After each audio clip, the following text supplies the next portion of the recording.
viewers, it's Kim Vogel with the Basement Bunch, and I'm here today for another terrific Tuesday video of the week. Make sure you comment on this video for your chance to win a free prize.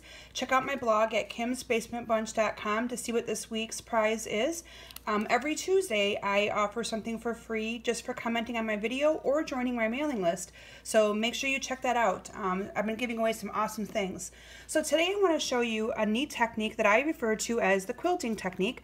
And this is very, very simple and a really good use of using up some of your paper that might be getting ready to retire. As most of you know, I'm a Stampin Up demonstrator and we have a new catalog coming out soon. And a lot of the paper that we have in our current catalog is going to be retiring. So if there's a pack that's your favorite, I encourage you to order that right away. The retired list comes out on April 10th and that paper will probably go pretty fast. So I chose to use up some of my paper and make 4 of these cards, 4 different designs using different paper for a class that I'm going to offer in the month of May. So let me show you the samples of the cards I made first and tell you what paper I used, and then I'm going to show you how I made this cute little design. So this paper, I used the Pop of Pink Specialty Designer Series paper that is currently in our annual catalog. And I'm going to bring the catalog in so you can see. So it is this paper that I used right up here, Pop of Pink, and that is what I used to make that card. The next card I'm going to show you is this pretty, if you like blue and white, that is just absolutely stunning.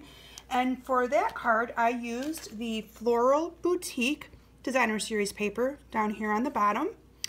And again, you can use any of the patterns to do this. It'll look absolutely beautiful. So that is another one that I created. A third one that I created uses the Affectionately Yours Designer Series specialty paper. And also in the catalog, you will see that right here, Affectionately Yours Specialty Designer Series paper. I loved that one. And then the fourth one that I created is using the paper that is called Blooms and Bliss, and that is on the opposite page here, and it's this one right here. You can kind of see it right there. And these papers are on page 172 and 173 of our annual catalog if you want to look at them in more detail yourself. So I want to share with you how I actually did this card, and I'm going to bring the one that I used using the Pop of Pink paper because I love the black and pink together. It's one of my favorite combinations. So this card uses Melon Mambo, and it also uses basic black. And so I'm going to show you how I made this card. It's quick and simple and just a nice design to have for an all-occasion card. So I started with a piece of basic black. This is 5.5 by 8.5, scored at 4 1/4. And that is going to be the base of my card. I then add to that a piece of 5 1/4 by 4 of the Melon Mambo, also one of my favorite cardstock colors. And I add that to the front of this card. And then I cut a piece of the Pop of Pink Designer Series paper. I chose the one with the cute little hearts on it.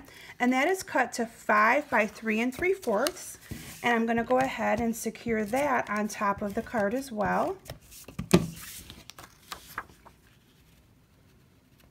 Oh, mine might be cut a little wrong, but I'm still going to continue. A little bit too long on the side, but it should be 5 by 3 3/4. Goes to show you that even I make mistakes, right? No one's perfect. And then you're going to cut a piece of cardstock, and I chose to use the Melon Mambo again, 3 1/8 by 3 1/8, okay? And that you're going to put on your card. Now, if you want to add a sentiment, I encourage you to put it up kind of high. If you want this to be your main design element for your card, you can put it in the middle. So I chose to put it up a little bit. So I'm going to go ahead and secure that down. And you'll see I'm using fast fuse. I love our fast fuse. I think it just sticks better for me and it glides on and I absolutely love it. So most of my videos, that is my adhesive that I use. Then what you're going to need to do is you're going to need to punch out 4 2-inch circles, which I've done that in advance right here. 2-inch circle punch. And then I scored all of these circles on the sides at about 1/4 inch. I'm not sure if you can see the score lines in there, but what that's designed for is for me to be able to fold. So what I'm going to do is I'm actually going to make this circle become like a square. Okay, so I'm folding the 4 sides in, and I'm going to do that on all of these circles. So I've scored those in advance, but what I did is I put the circle in on my score Stampin' Trimmer using the score, 1/4 of an inch on each side. And it's really simple to do, not too hard at all. And some of them aren't perfect. I mean, some of the squares, that isn't a perfect square, but once you layer them all down on the card, it looks fine. So no one's going to know that you might have one that's completely off.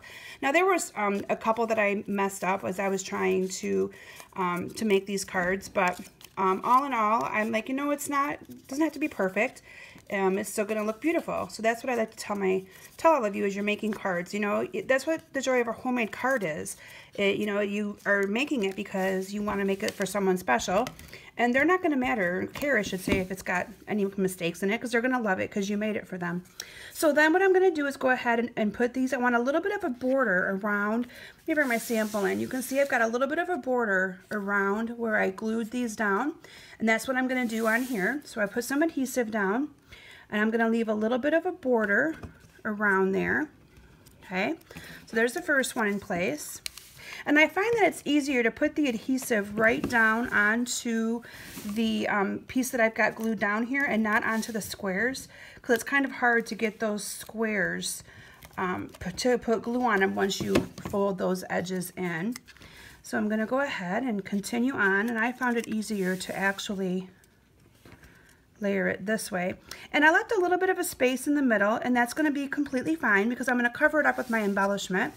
So when I top this card off, look how cute that is. It looks like a little quilted pattern, and all you did was make little squares out of circles using that 2-inch circle punch. Now you could also experiment with this and use other sizes of circle punches as well and make it littler, but this is what I chose to do for this one. Now, isn't that absolutely beautiful? Now you could leave the card just like that if you wanted to. But I chose to use, in most of my videos during the time of our occasions catalog, I've been using these Falling in Love embellishments because I absolutely love them. They are so pretty. So I'm going to actually use our glue dots, and I am going to glue one of these in the middle of that. And I think it just kind of sets this card right off, right in the middle. Look at that.